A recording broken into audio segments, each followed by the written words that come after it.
As the new court term officially begins, heightened concerns this evening about the growing population of homeless people near the Supreme Court along King Street in downtown Kingston.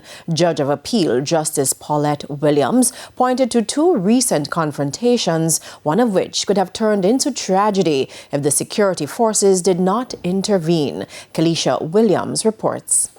The start of the Michaelmas court term began with the opening of the Court of Appeal Monday morning, but old issues about safety along King Street resurfaced. We continue to struggle with the challenges presented by the homeless and mentally challenged within our court environs.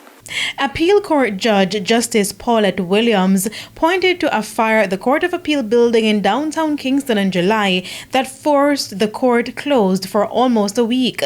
It was allegedly lit by a homeless person in the area. And just last week, another incident which she believed could have turned tragic. This person was attempting to set fires, and when she was armed with a knife, and when she was accosted by the security guards, she attacked them, and the security guard had to take defensive action.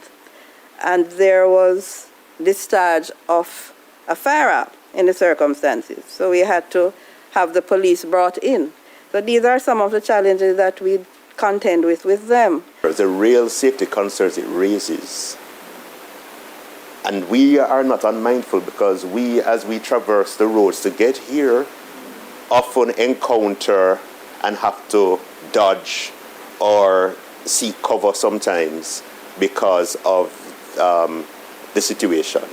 Justice Williams said the court has done its best to protect its members, but the authorities need to take action. We have earned a reputation as a people of being reactive more than proactive. But we hope that this situation will not lead to something that we will end up saying, if only, and if we did. So we continue to ask you to be cautious in your dealings with these people as they gather around us and to be aware of them. In the meantime, Justice Williams also reported that the court continues to improve on the clearance rate by significantly reducing backlogs. Kalisha Williams, TVJ News.